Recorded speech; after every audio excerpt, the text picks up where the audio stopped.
did the state of Virginia, the governor, the House of Representatives, did they literally just go out of their way to screw veterans and Gold Star families? Or is this story just a little bit more complicated than you think? Gold Star families and families of severely disabled veterans are sharing their stories in front of a task force in Richmond. Last month, Virginia's bipartisan budget drastically changed the eligibility for full higher education waivers for the spouses and the children of service members killed or left severely disabled. Northern Virginia Bureau reporter Drew Wilder has been following the story. He's in Richmond now with the latest. There wasn't a dry eye in the room as Virginia Gold Star families told a New State task force their heartbreaking stories, including one mother who says the only time her daughter was in the physical presence of her father was when he was brought home from Afghanistan in a casket. She was just a baby then, but that baby's a teenager now, getting ready to go off to college this fall. And that mother told the task force that the recent change to the Virginia Military Education Benefit Program is making this a financial burden for their family. You guys family. obviously just saw the first little bit from an NBC report, which interestingly got reported, I guess you could say, by the time this video right here is released 3 days ago. However, there's another report on this that was released roughly 9 to 10 days ago, which we'll be going over here in a second. But we got to kind of sort of go back to where this entire situation started before you actually see what the hell is really going on. Now, obviously, as a veteran myself, you think I would come out here and start screaming and hollering and saying that the state of Virginia just screwed over veterans. And on the surface, it appears like they did. However, Governor Glenn Youngkin has called for this particular section of this budget to be repealed. Now, some people are wondering if maybe this was a mistake or maybe because it's an election year, they screwed things up, of course, and now somebody's beginning to pounce on this. But I want to go ahead and say right now that this story right here is pretty daggone obscure. So make sure you guys stick with me over the course of this video. Also, something else soon. I'm going to be explaining to you guys the difference between a benefit and an actual entitlement. And I really and truly do not like the word entitlement because, quite frankly, none of us are really and truly entitled to anything. There are benefits that you earn. There are benefits that you get through service or also at the same time through many, many years of hard work. But we'll be discussing that more on the other end. So what exactly happened here? So let's go back. Now, before I fully go back, because you guys know how I do these videos, I want to go ahead and say this right now. Virginia is a state with a lot of military bases, the exact same as my state of North Carolina. I mean, here in North Carolina, we've got Camp Lejeune, Fort Bragg, Cherry Point, Seymour Johnson's Air Force Base. Virginia, you got Quantico, and you got a lot of U.S. Army installations and training facilities, just like the state of North Carolina does. So believe me when I tell you that I know exactly what it's like to be in a state that's extremely pro-veteran, or at least it appears to be, but yet when you actually get to talk to people, let's just say that opinions oftentimes do vary. And of course, as a veteran, obviously, I wish that things like this would obviously change, but then again, though, you just can't change people. Everybody's entitled to their own opinion and their feelings about matters. Of course, we don't agree with this, and obviously I'm here to help change some of that, but still, the point is this right here. The state of Virginia has always been known to be a very, very pro-veteran state with a lot of military veterans. A lot of guys, especially prior Army and prior Navy, still live in that area. And of course, over time, they tend to settle down, create families there, have children. And of course, those children do in fact inherit those benefits. Now, the thing about this situation here is that this situation here is primarily affects the educational benefits of veterans, especially children of veterans and all that type of stuff there. The point of this matter is that every year, of course, the governments get together, the governor, even the president, you see it on the federal level, they get together to create a budget. And obviously in that budget, they got to cover a lot of things. Well, for whatever reason, they chose to curtail veteran benefits that primarily affect Gold Star families and, of course, affect young veterans who are going to college. Let's go back in time and actually look at exactly what was signed. Lawmakers met today for a special session of the General Assembly to tackle the issue and avoid a July 1st shutdown. 10 News reporter Abby Coleman is working for you to break down the key changes in the bill signed just a few hours ago. I sign it? Yes. After months of back and forth, Virginia finally has a state budget. This has been a protracted process, but working together with the Senate and the governor, we have developed a product that all parties believe will meet. Bipartisanship. They all reached an agreement. However, the thing is this right here. When you work for the federal government or you are a representative, obviously you need to represent your district. And obviously the district that you're in is going to have certain people in there that require certain things, that quite frankly are going to ask for certain things, which, by the way, in my honest to God opinion, I believe that the federal government and state governments should all completely overhaul their benefit and entitlement system, not for the reasons of cutting or anything, but definitely to get rid of fraud and waste, so that way we can see who should get paid and who should not get paid. There are people out there who do in fact defraud the system. However, I'll get to the benefits section here more so towards the end. In the case of veterans, especially children of veterans, of course, they are in fact inheriting the benefits that their family, of course, so their parents, their mother, or their father, and oftentimes in the case of Gold Star families, obviously they lost a parent or a father that died in combat or possibly died during a training accident. So obviously those children do in fact inherit those benefits, as they should. Also, to go on top of this, if you serve your country, quite frankly, you should get those benefits. But once again, though, we oftentimes have to have these conversations with people who think that they are entitled to things that, quite frankly, they are not. Like I said, we'll talk more about that towards the end of the video. I'll get back to it in a second. But if you serve this country, then obviously you do, in fact, deserve the benefits that, quite frankly, you get, because guess what? You signed a contract and you put your life on the line, even if you did not deploy, for people who, quite frankly, were not willing to do so. I'm not saying it to be snarky or anything, but there are a lot of people who aren't willing to. And of course, there are people who, quite frankly, could not do that at any point in time in their life. We'll save that for another day later on in the future. But let's watch the rest of this right here, because obviously bipartisanship was the thing that these people were trying to get. Assembly reconvened for a special session Monday after disagreements with the governor prompted them to scrap the original budget bill altogether. If we are willing to sit around the table and have meaningful conversations, then we arrive at a product that is good for the Commonwealth of Virginia. But what's different this time around? Not as much as you may have expected. The main change comes in the way of tax increases. Governor Youngkin has said time and time again that he won't sign a budget that raises taxes. There had previously been discussion on sales tax on digital aspects, showing bipartisanship. I want to thank leadership on all sides because everyone put an oar in the water and helped get this done. He says it demonstrates a key idea to Virginians. That they're elected officials who sometimes find themselves very far apart on policy can come together and deliver. Abby Coleman, 10 News, working for you. Now, when it comes to bipartisanship, I've always believed that typically both sides of the aisle get together to bipartisanly bend you over and rail you at the rear. That's just me. That's just always been my impression. At least ever since, I would say, at least the early 2000s. But still, at the same time, though, so bipartisanship is what they were looking for. Glenn Youngkin, by the way, is the Republican governor, of course, the state of Virginia. Their legislative body is, in fact, a very, very liberal one. It's not as liberal as some areas, but it's still pretty daggone liberal. However, there has been some movement, recent polling data that shows that that right there could, in fact, be changing. But then again, this was also the same state that came very, very close to electing a state congresswoman who literally got caught screwing her husband on film and was fundraising off of it. Don't get me started on, but I will definitely leave the link. Can't show any photos or anything like that, because obviously if I do that right there, it would be a violation of YouTube's terms and services. So, what led to this moment here? People packed inside the Virginia War Memorial to explain the burden Virginia's government created for these military families and the families of law enforcement and other emergency responders. There are several state lawmakers on this task force, and each have said they intend to reverse the changes they made and fully reinstate the benefits that were scaled back, they say, to combat the rising cost to financially support the tuition waivers. But these families can't believe that lawmakers would tell them that they're too expensive to support. After all, they've sacrificed for our country. Few in the Commonwealth have sacrificed more for this country than the veterans, first responders, and families who have been impacted by this change. The fact that the General Assembly, whose members have been largely insulated from the scars of war, did not believe our sacrifices were worthy of a thoughtful, thorough decision-making process before this language was drafted feels like institutional betrayal in its cruelest form. State Delegate and Chair of the House Appropriations Committee, Luke Torian, is on this task force, and you can read the emotion all over him as the weight of what the legislature did is explained in gruesome and intent always is to seek to do what's best for the Commonwealth, and that was a total intent. This particular program and what we did it go sideways?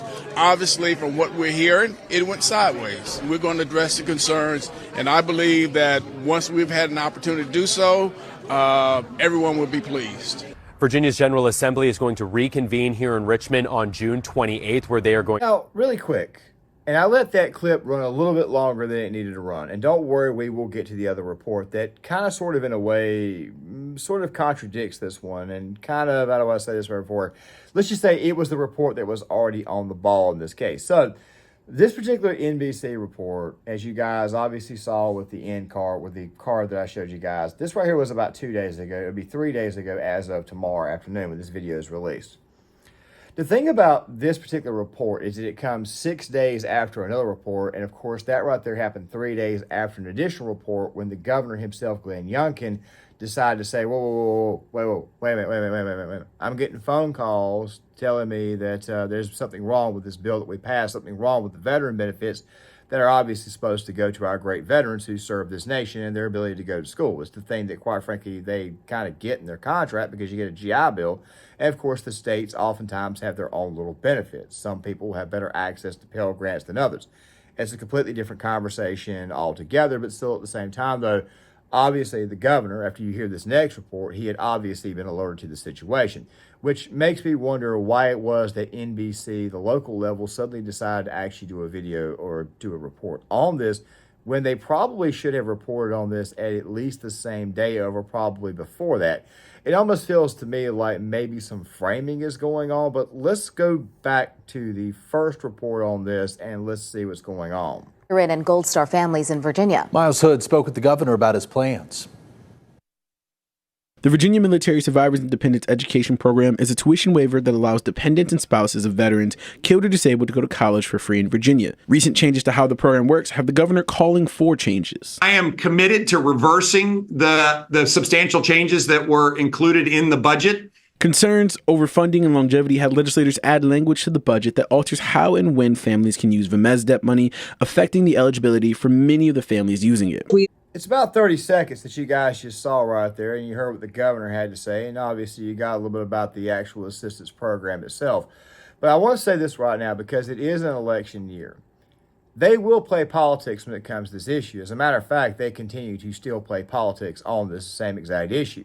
As a matter of fact, some things that have already been debunked have already been drugged back up. Of course, they're going to run with the line that Trump called World War I vets, those who died in combat in France. He's going to call them, they're going to keep on running with the whole, he called them losers and stuff, even though very hardcore anti-Trumper John Bolton, who was there, actually debunked that. So obviously you're going to get a lot of different narratives out there, and old stories are in fact going to get recycled. I mean, hell, I remember when Trump was in office, there was a story about bounties being placed on American soldiers' heads when they were in Afghanistan, yet what they neglected to tell you was that it was actually a recycle from a Washington Post article from 2013 when the incident happened when Obama was in office.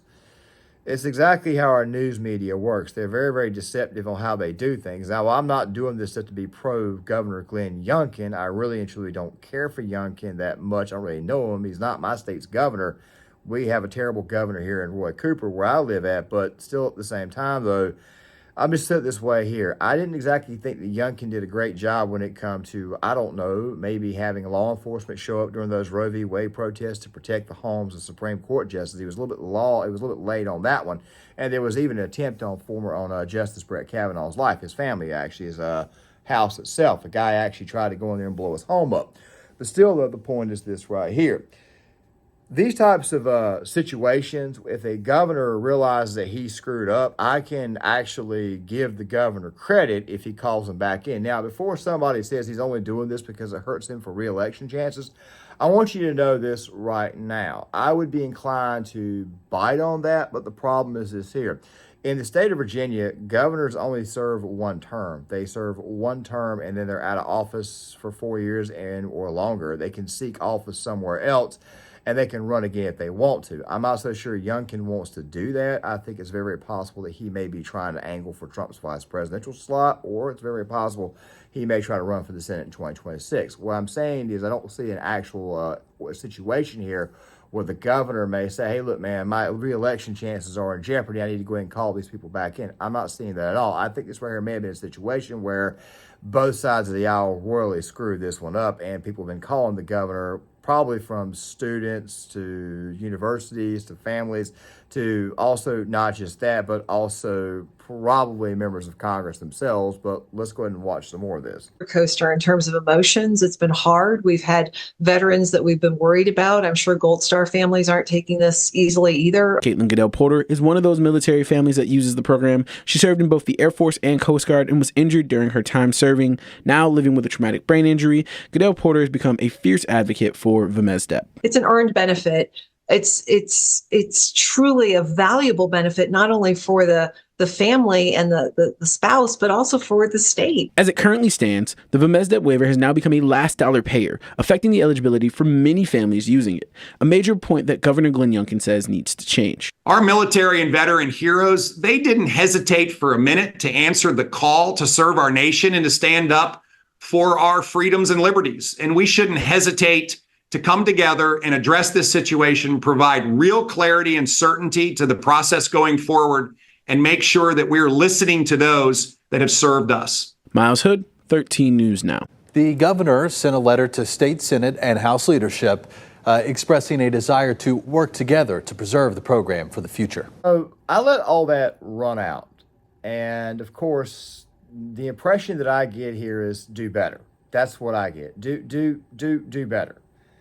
But still, though, that does bring me to what I wanted to end this video on, and that right there being the difference between benefits and actual entitlements, especially when it comes to VA situations. But there is one more thing that I do want to bring up as an example of playing politics with veteran issues. The most recent example that I can think of involved Jon Stewart being rolled out to talk about the PACT Act. Now, in no way, shape, or form am I against the PACT Act at all. I'm obviously a veteran of global war on terrorism who had to deal with the things that the PACT Act would cover. The thing is this right here, though. They oftentimes bring these people out and they love to use veterans as props to actually pit one side against one another. It's kind of the dirty nature of our politics. And they also did the exact same thing when it came to the 9/11 fund. Now, don't get me wrong. There are politicians on the Republican side of the aisle who have wanted to cut VA benefits, and there are also ones on the left side of the aisle who want to do it too.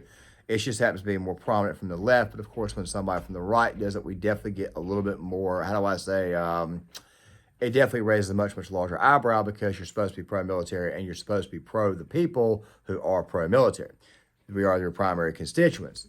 The thing is this right here, they love to use this issue as politics. And of course, in the case of the PACT Act, they did that. When the PACT Act was signed, what should have happened was the PACT Act should have been a single bill on its own being paid for as a part of, I guess you could say, the Department of Defense's overall budget. They didn't do that. They wrapped it up with a different spending bill and they put a lot of pork in it. And of course, it led to all the political drama. But that is, of course, what the Democratic Party tends to do with the mainstream media. Republicans, on the other hand, they find a way to be absolutely stupid. And they say, look, man, where can we cut money at? And they say, well, we got to improve our military. But what about these guys that we give money to every year? Well, I guess we can cut. No. You don't need to be cutting veteran benefits because the vast majority of you politicians that went to Washington, D.C. didn't even do a day in the military. So leave our benefits alone. Which then brings me back to the original point of this video. So what is the actual difference between an entitlement and an actual benefit? Well, if you signed a contract, you served your country, and say you got injured, or if you did your time, and of course you did your time honorably, and of course, I just say if you did your time, period, you get out of the military, and of course, you are allotted benefits. You are allotted basically VA healthcare, which can improve or should improve, but it's also improved from what it once was. And of course, also, you were entitled to those benefits that, quite frankly, are afforded to you if you put in for them. Yes, benefits are things that are earned. You earn those through time and service, signing a contract, and actually doing a lot of things that, quite frankly, a lot of people in this nation would not actually do. Not trying to say this to insult anybody, just simply trying to make a point. Entitlements, on the other hand, and of course we heard the phrase entitlement. I would say the most I've ever heard the term entitlement was probably when Obama was in office, and it quite frankly was something I got sick and tired of hearing.